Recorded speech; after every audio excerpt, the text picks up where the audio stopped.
विभीषण का समागम 55वां पर्व कथा। अथानंतर शत्रु को बड़ी भारी सेना को निकट में स्थित जानकर लंका प्रलयकालीन समुद्र की वेला के समान क्षोभ को प्राप्त हुई, जिसका चित्त संभ्रांत हो रहा था। ऐसा रावण कुछ क्रोध को प्राप्त हुआ और गोलाकार झुंडों के बीच बैठे हुए लोग रण की चर्चा करने लगे, जिनका शब्द महासागर की गर्जना के समान था। ऐसी भय उत्पन्न करने वाली भेरियां बजाई गयों तथा तुरही और शंखों का विशाल शब्द आकाशरूपी अंगण में घूमने लगा। तीन उस रणभेरी के शब्द से परम प्रमोद को प्राप्त हुए स्वामी के हितचिंतक योद्धा तैयार होकर रावण के समीप आने लगे। मारीच, अमलचंद्र, भास्कर, स्यंदन, हस्त, प्रहस्त आदि अनेक योद्धा कवच धारण कर स्वामी के पास आए। अथानंतर लंका के अधिपति वीर रावण को युद्ध के लिए उद्यत देख विभीषण उसके समीप गया और हाथ जोड़ प्रणाम कर शास्त्रानुकूल, अत्यंत श्रेष्ठ, शिष्ट मनुष्यों के लिए अत्यंत इष्ट, आगामी तथा वर्तमान काल में हितकारी, आनंद रूप एवं शांतिपूर्ण निम्नांकित वचन कहने लगा। विभीषण सौम्य मुख का धारी, पदवाक्य का विद्वान, प्रमाण शास्त्र में निपुण एवं अत्यंत धीर था। उसने कहा कि हे प्रभो, आपकी संपदा इंद्र की संपदा के समान अत्यंत विस्तृत तथा उत्कृष्ट है और आपको कुंडली के समान निर्मल कीर्ति आकाश एवं पृथ्वी को व्याप्त कर स्थित है। हे स्वामिन, हे परमेश्वर, परस्त्री के कारण आपकी यह निर्मल कीर्ति संध्याकालीन मेघ की रेखा के समान क्षण भर में नष्ट न हो जाए, आता प्रसन्न हो, इसलिए शीघ्र ही सीता राम के लिए सौंप दी जाए। इससे आपको क्या कार्य ही है, सौंप देने में दोष नहीं दिखाई देता है। हे बुद्धिमन, तुम तो सुखरूपी सागर में निमग्न हो सुख से बैठो। तुम्हारे अपने सब महाभोग सब ओर से निर्दोष हैं।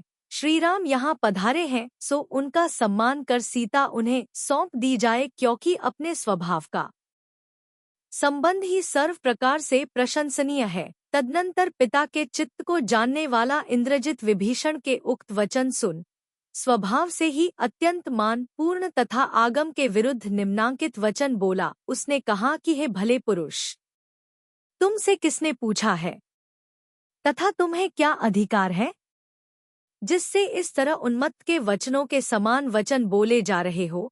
15 यदि तुम अत्यंत अधीर, डरपोक या नपुंसक जैसे दीन हृदय के धारक हो तो अपने घर के बिल में आराम से बैठो।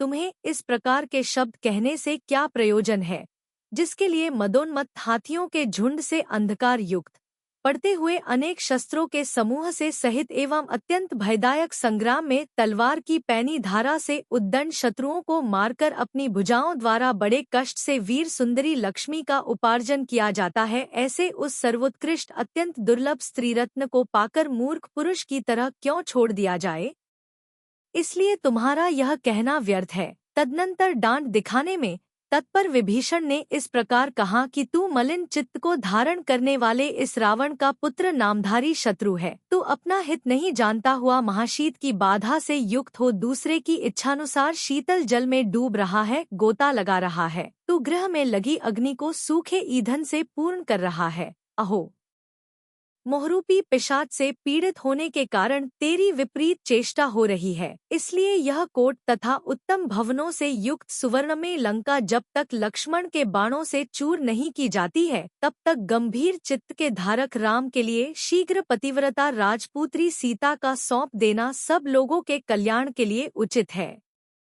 तेरा दुर्बुद्धि पिता यह सीता नहीं लाया है, किंतु राक्षसरूपी सर्पों के रहने के लिए बिल स्वरूप इस लंका नगरी में विष की औषधि लाया है। 25 लक्ष्मीधरों में श्रेष्ठ एवं क्रोध से युक्त लक्ष्मण सिंह के समान है और तुम लोग हाथियों के तुल्य हो। आता रण के अग्रभाग में उसे घेरने के लिए तुम समर्थ नहीं हो, जिसके पास सागरावर्त धनुष और आदित्यमुख बाण है तथा भामंडल जिसके पक्ष में है, वह तुम्हारे द्वारा कैसे जीता जा सकता है।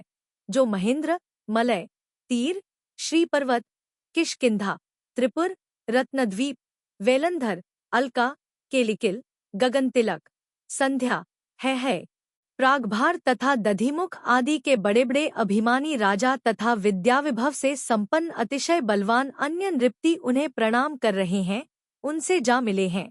सो क्या वे विद्याधर नहीं हैं?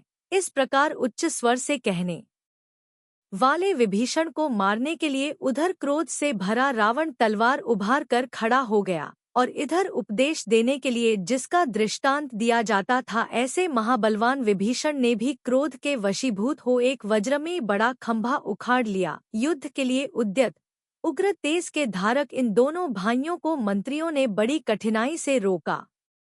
तदनंतर रोके जाने पर वे अपने अपने स्थान पर चले गए। तत्पश्चात कुंभकर्ण, इंद्रजित आदि मुख्य मुख्य आप्तजनों ने जिसे विश्वास दिलाया था, ऐसा रावण कठोर चित्त को धारण करता हुआ बोला कि जो अग्नि के समान अपने ही आश्रय का अहित करने में तत्पर है, ऐसा यह दुष्ट शीघ्र ही मेरे नगर से निकल जावे। जिसका चित्त अनर्थ करने में उद्यत रहता है, ऐसे इसके यहाँ रहने से क्या लाभ है? मुझे तो विपरीत प्रवृत्ति करने वाले अपने अंग से भी कार्य नहीं है। यहाँ रहते हुए इसे यदि मैं मृत्यु को प्राप्त न कराऊं तो मैं रावण ही नहीं कहलाऊं। अथानंतर क्या मैं भी रत्नश्रवा का पुत्र नहीं हूँ?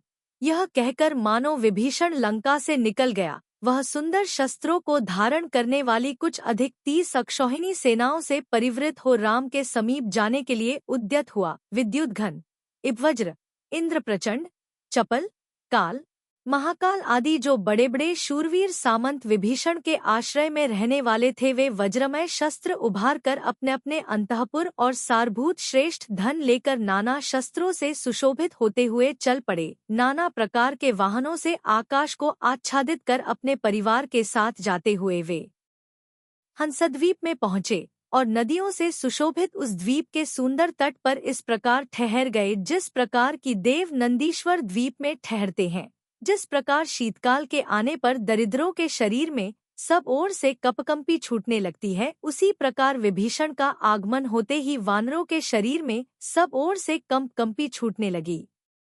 सागरावर्त धनुष को धारण करने वाले लक्ष्मण ने सूर्यहास खड्ग की ओर देखा तथा उत्कृष्ट आदर धारण करने वाले राम ने वज्रावर्त धनुष का स्पर्श किया। घबराए हुए मंत्री एकत्रित हो इच्छानुसार मंत्रणा करने लगे तथा जिस प्रकार सिंह से भयभीत होकर हाथियों की सेना झुंड के रूप में एकत्रित हो जाती है, उसी प्रकार वानरों की समस्त सेना भयभीत हो झुंड के रूप में एकत्रित होने लगी।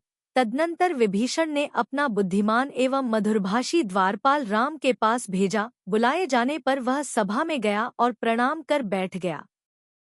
तदनंतर उसने यथाक्रम से दोनों भाइयों के विरोध की बात कही। तत्पश्चात यह कहा कि हे नाथ, हे पद्म, सदा धर्म कार्य में उद्यत रहने वाला विभीषण आपके चरणों में इस प्रकार निवेदन करता है कि हे आश्रित वत्सल, मैं भक्ति से युक्त हो आपकी शरण में आया है, सो आप आज्ञा देकर मुझे कृतकृत्य कीजिए। इस प्रकार जब द्वारपाल ने कहा तब राम के निकटस्थ मंत्रियों के साथ इस तरह उत्तम सलाह हुई। मतिकांत मंत्री ने कहा कि कदाचित रावण ने छल से इसे भेजा हो, क्योंकि राजाओं की चेष्टा विचित्र होती है, अथवा परस्पर के विरोध से कलुषता को प्राप्त हुआ कुल जल की तरह निश्चित ही फिर से प्रसाद पक्ष में स्वच्छता को प्राप्त हो जाता है। तदनंतर बुद्धिशाली मतिसागर नामक मंत्री ने कहा कि लोगों के मुख से यह तो सुना है कि इन दोनों भाइयों में विरोध हो गया है।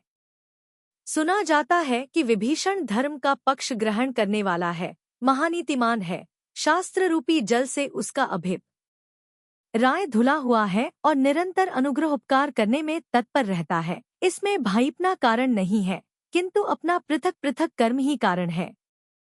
कर्म के प्रभाव से ही संसार में यह विचित्रता स्थित है। इस प्रकरण में तुम एक कथा सुनो। नैशिक नामक ग्राम में गिरि और गोभूति नामक दो ब्राह्मणों के बालक थे। उसी ग्राम में राजा सूर्यदेव की रानी मतिप्रिया ने पुण्य को इच्छा से एक व्रत के रूप में उन दोनों बालकों के लिए मिट्टी के बड़े बड़े कपालों में स्वर्ण रखकर तथा ऊपर से भात ढककर दान दिया। उन दोनों बालकों में से गिरि नामक बालक ने देख लिया कि इन कपालों में स्वर्ण है, तब उसने स्वर्ण के लोभ से दूसरे बालक को मार डाला और उसका स्वर्ण ले लिया। दूसरी कथा यह है कि कौशाम्बी नामा नगरी में एक बृहद्घन नाम का वणिक रहता था। कुरुविंदा उसकी स्त्री का नाम था और उससे उसके अहिदेव और महिदेव नाम के दो पुत्र हुए थे। जब उन पुत्रों का पिता मर गया तब वे जहाज में बैठकर कहीं गए।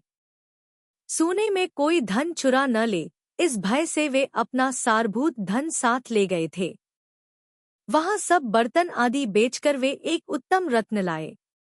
वह रत्न दोनों भाइयों में से जिसके हाथ में जाता था वह दूसरे भाई को मारने की इच्छा करने लगता था। दोनों भाई अपने खोटे विचार एक दूसरे को बताकर साथ ही साथ घर आए और दोनों ने विरक्त होकर वह रत्न माता के लिए दे दिया। माता ने भी विष देकर पहले उन दोनों पुत्रों को मारने की इच्छा की, परंतु पीछे चलकर वह ज्ञान को प्राप्त हो गई।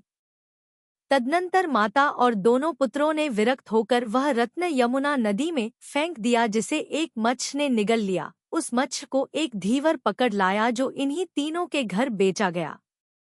तदनंतर इनकी बहन ने मच्छ को काटते समय वह रत्न देखा, सो लोभ और मोह के प्रभाव से वह माता तथा दोनों भाइयों को विष देकर मारने की इच्छा करने लगी, परंतु स्नेहवश पीछे शांत हो गई। तदनंतर परस्पर एक दूसरे का अभिप्राय जानकर उन्होंने उस रत्न को पत्थर से चूर चूर कर फेंक दिया और उसके बाद संसार की दशा से विरक्त हो सभी ने दीक्षा धारण कर ली। इस कथा से यह स्पष्ट सिद्ध है कि द्रव्य आदि के लोभ से भाई आदि के बीच भी संसार में वैर होता है। इसमें योनि संबंध कारण नहीं है। इस कथा में वैर दिखाई तो दिया है, परंतु दैवयोग से पुनः शांत होता गया है, और पूर्व कथा में गिरि ने अपने सगे भाई गोभूति को मार ही डाला है। इसलिए दूत भेजने वाले इस महाबुद्धिमान विभीषण को बुलाया जाए। इसके विषय में योनि संबंधी दृष्टांत स्पष्ट नहीं होता, अर्थात एक योनि से उत्पन्न होने के कारण जिस प्रकार रावण दृष्ट है उसी प्रकार विभीषण को भी दुष्ट होना चाहिए, यह बात नहीं है। तदनंतर द्वारपाल को बुलाकर सबने कहा कि विभीषण आवे। तत्पश्चात द्वारपाल के द्वारा जाकर खबर दी जाने पर विभीषण राम के पास आया। उसने आते ही प्रणाम कर कहा कि हे प्रभो, मेरा यह निश्चय है कि इस जन्म में आप मेरे स्वामी हैं और पर जन्म में भी श्री जिनेंद्र देव। जब विभीषण निश्चलता की शपथ कर चुका तब राम ने संशय रहित होकर कहा कि तुम्हें लंका का राजा बनाऊंगा, संदेह रहित हो। इधर विभीषण का समागम होने से जब तक उत्सव मनाया जा रहा था तब तक उधर अनेक महाविद्याओं को सिद्ध करने वाला पुष्पवती का पुत्र भामंडल आ पहुंचा। विजया के अधिपति परम प्रभावशाली भामंडल को आया देख राम आदि ने उसका अत्यधिक सम्मान किया। तदनंतर उसहंस नामक नगर में 8 दिन बिताकर और अपने कर्तव्य का अच्छी तरह निश्चित कर सबने लंका की ओर प्रयाण किया। अथानंतर रथों, नाना प्रकार के वाहनों, वायु के समान वेगशाली घोड़ों, वर्षाकालीन मेघों के समान कांति वाले हाथियों के समूहों, अनुराग से भरे भृत्यों और कवचरूपी आभूषणों से विभूषित वीर योद्धाओं के द्वारा जिन्होंने आकाश को सब ओर से आच्छादित कर लिया था, ऐसे विद्याधर राजा बड़े उत्साह से आ रहे थे। वे सबके आगे चलने वाले अत्यंत वीर वानरवंशी राजा युद्ध की भूमि में सबसे पहले जा पहुंचे, सो यह उनके लिए उचित ही था।